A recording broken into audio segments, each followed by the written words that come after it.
तो आपका स्वागत है आज की क्लास में। और आज की क्लास में क्या देखने वाले, समान समरूप त्रिभुजों के क्षेत्रफल का प्रमेय।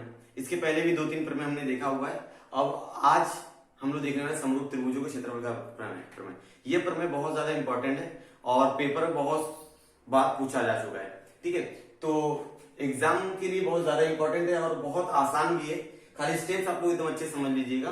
तो प्रमेय क्या बोलता है, दो समरूप त्रिभुजों के क्षेत्रफल का अनुपात, दो समरूप त्रिभुजों के क्षेत्रफल का अनुपात उनकी संगत भुजाओं के वर्गों के अनुपात के क्या होता है, बराबर होता है। प्रमेय क्या बोल रहे हैं, दो समरूप त्रिभुजों के क्षेत्रफल का अनुपात उनकी संगत भुजाओं के वर्गों के अनुपात के क्या होता है, बराबर होता है। ये आपको क्या करना, सिद्ध करना है। तो यहाँ पर इस तरह का डायग्राम आपको बनाना रहेगा। ठीक है, यारी लाइन पेपर में दी जाएगी। ये जो प्रमेय वाली लाइन है ये पेपर में दी रहेगी। आपको इस तरह का डायग्राम बना लेना, ABCD और PQR। आपके त्रिभुज का नाम अलग हो सकता है और यहाँ पर ऊंचाई। ठीक है, तो मैंने इस तरह के दो डायग्राम बना लिए हैं, आकृति बना ली है। दत्त मैंने लिखा है त्रिभुज ABC समरूप है त्रिभुज PQR के। अगर आपको ये प्रमेय सिद्ध करना है तो आप जो त्रिभुज लोगे वो दोनों त्रिभुज को आपको दत्त में समरूप दिखाना पड़ेगा, क्योंकि इनका उपयोग होगा कहीं।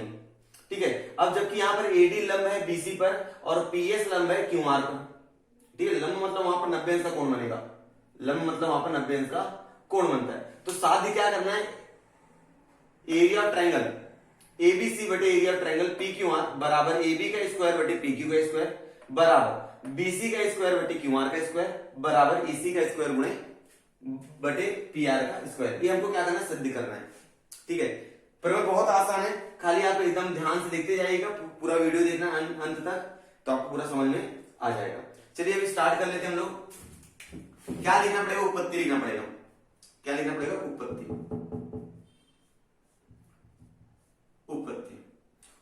में आप एरिया ऑफ ट्रायंगल ABC बटे एरिया ऑफ ट्रायंगल PQR, इसके अंदर 1/2 गुणे आधार गुणे ऊंचाई लगा दीजिए।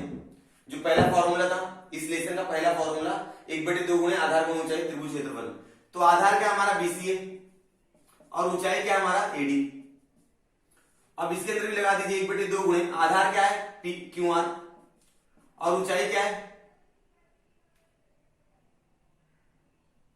ऊंचाई क्या बोलिए, ऊंचाई है PS। ठीक है, अब यहां पर 1/2 क्या हो रहा है, कैंसिल हो रहा है, कट रहा है। तो यहां पर बच जाएगा BC बटे QR गुणे AD गुणे PS। इसको समीकरण नंबर 1 डाल दीजिए आप लोग। यहां से समझ में आया स्टूडेंट। अब क्या करना है आपको, दो त्रिभुज को आपको समरूप सिद्ध करना पड़ेगा, ABD और PQS को।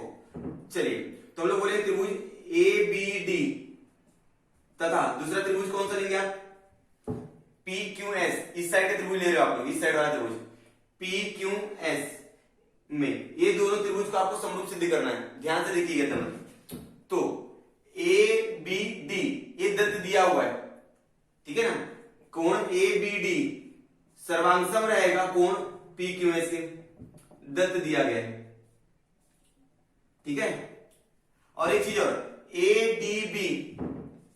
ADB सर्वांगसम रहेगा PSQ के, किसके, PSQ, प्रत्येक 90 अंश।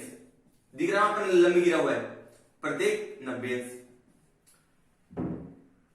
तो स्टूडेंट यहां तक आपको समझा कि दो कोण सर्वांगसम हो गए। अब अगर दो कोण सर्वांगसम हो गए तो ये त्रिभुज क्या हो जाएगा, समरूप हो जाएगा कोको कसौटी से। तो हम लोग क्या लिखेंगे, त्रिभुज ABD समरूप त्रिभुज PQS। कौन सी कसौटी, को कसौटी से। कौन सी कसौटी लगाया मैंने, कोको कसौटी लगा दिया। ठीक है, अब कोको कसौटी लगाने के बाद आप यहां पर आइए, देखिए AB बटे क्या आ जाएगा PQ। ठीक है, बराबर BD बटे QS बराबर AD बटे PS। AD बटे PS ये क्या है, समरूप त्रिभुज की संगत भुजाएं। समरूप त्रिभुज की संगत भुजाएं। अच्छा, इसको शॉर्टकट में लिखिए, समरूप त्रिभुज की संगत भुजाएं समानुपात में होती है। ठीक है, इसको समीकरण नंबर 2 दे दो। ये समीकरण नंबर आपका 1 है, ये समीकरण नंबर आपका क्या है 2 है। क्योंकि एक चीज यहां पर दिया गया था, क्या दिया गया था, ए बी सी समरूप पी क्यू आर, ठीक है। तो यहां पर ए बी बटे पी क्यू हो जाएगा और बी सी बटे क्यू आर हो जाएगा और ए सी बटे पी आर हो जाएगा, ठीक है। हाँ, इस समीकरण नंबर आपका 3 डाल दीजिए। यहां पर समझा स्टूडेंट, पहला समीकरण कैसे आया, 1/2 में आधार गुण ऊंचाई लगा दी, फिर एक त्रिभुज लिया ए बी डी और पी क्यू एस, ये दोनों त्रिभुज को आपने समरूप सिद्ध किया, समरूप सिद्ध करने में समरूप त्रिभुज की संगत भुजाएं ले लिया। अब आपको ये चीज तो मालूम ही था, उसके अंदर भी संगत भुजाएं ले ली, ठीक है। अब ध्यान देंगे आप लोग थोड़ा सा, यहां पर देखिए ए बी बराबर बी डी के, ठीक है। ए बी बराबर बी डी, नहीं सॉरी, एक मिनट,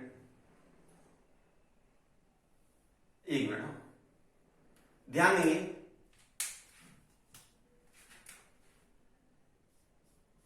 ए बी बराबर ए डी, ए बी बटे पी क्यू बराबर ए डी बटे पी एस, ठीक है। और यहां पर जब ए बी बराबर ए डी के है, ठीक है, तो ये ए डी जो रहेगा, ये जो ए डी बटे पी एस है, ये रहेगा आपका बीसी के बराबर, ठीक है। देखिए ना, ए बी बटे पी क्यू बराबर किसके, ए डी बटे पी एस के, और यहां पर ए बी बटे पी क्यू बराबर है बीसी बटे सी आर की, ठीक है। तो ये दोनों से मालूम पड़ता है कि जब ए बी बटे पी क्यू बराबर है तो ए डी बटे पी एस और बीसी बटे क्यू आर बराबर रहेगा। तो मैं क्या लिखूंगा, ए डी बटे पी एस बराबर रहेगा बीसी बटे क्यू आर की। कैसे मालूम पड़ेगा, 2 और 3 से, 2 और 3 से, ठीक है। यहां तो समझ में आ गया, मतलब यहां पर क्या मतलब होगा कि एडी बटे पी एस बराबर बीसी बटे क्यू आर के, ठीक है। अब थोड़ा सा ध्यान देना, यहां पर समीकरण एक देखो, बीसी बटे क्यू आर एडी बटे पी एस है, तो एडी बटे पी एस की जगह बीसी बटे क्यू आर लिख सकता हूं मैं। इसको समीकरण नंबर आप 4 देंगे तो आप लिखेंगे 1 2 3 और 4 से, 1 2 3 और 4 से, 1 को देख रहे हैं, 2 से देखा, 3 को देखा और 4 को देखा, तो ये तीनों को देखने में लग रहा है कि एरिया ऑफ ट्रायंगल एबीसी बटे area of triangle P Q R, समझ में आ रहा है आपको। क्या हमारे पास बीसी गुणे क्यू आर है, तो अब एडी बटे पी एस की जगह क्या आएगा, एडी बटे पी एस की जगह बीसी गुणे क्यू आर आ जाएगा, बीसी गुणे क्यू आर। यहां एक मेन समझने वाली बात थी कि यहां पर एबी बटे पी क्यू एडी बटे पी एस के बराबर है, और यहां पर एबी बटे पी क्यू बीसी बटे क्यू आर के बराबर है, तो बीसी बटे क्यू आर एडी बटे पी एस के बराबर रहेगा, ठीक है। तो यहां पर मैंने लिख दिया, और यहां पर अब क्या हो जाएगा, बीसी को ना बीसी के साथ बीसी स्क्वायर बटे क्यू आर का स्क्वायर,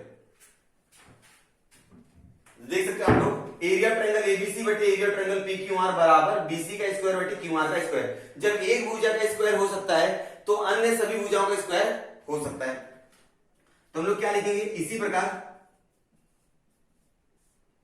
क्या हो जाएगा, एरिया ऑफ ट्रायंगल एबीसी बटे area of triangle P Q R बराबर आ जाएगा, जैसे आपने बीसी का स्क्वायर किया क्यू आर का स्क्वायर किया, उसी तरह आपका एबी का भी स्क्वायर हो सकता है, और बीसी तो क्यू आर यहां पर आ ही गया है, और एसी का भी स्क्वायर हो सकता है। तो हमारा आ गया एबी का स्क्वायर बटे पी क्यू का स्क्वायर बराबर बीसी का स्क्वायर बटे क्यू आर का स्क्वायर, ठीक है, बराबर एसी का स्क्वायर बटे पी आर का स्क्वायर।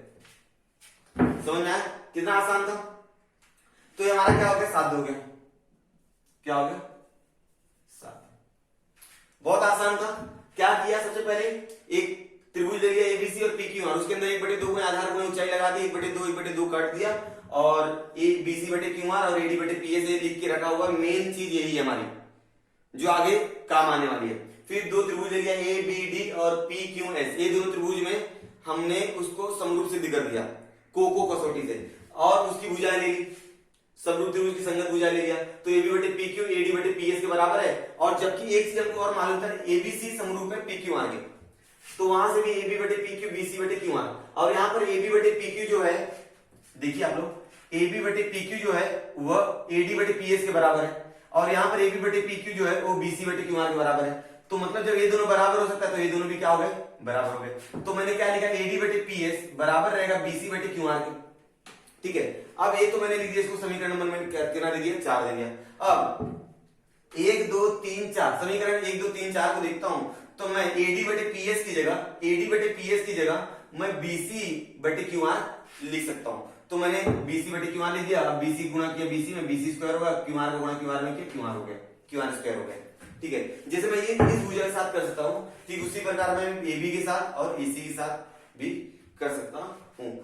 तो इस तरह हमारा प्रमेय साध्य हो गया, और एकदम ध्यान से स्क्रीनशॉट ले लेंगे इसका और कॉपी में लिख लेंगे, आपको सवाल समझ में आ जाएगा। अब इसी प्रमेय का उपयोग हम लोग 1.4 में करेंगे। समरूपता का जो 1.4 प्रश्न संग्रह है उस प्रश्न संग्रह में इसी प्रमेय का उपयोग हम लोग करने वाले हैं, और यह प्रमेय जो है वो एग्जाम के लिए बहुत ज्यादा महत्वपूर्ण है, ठीक है।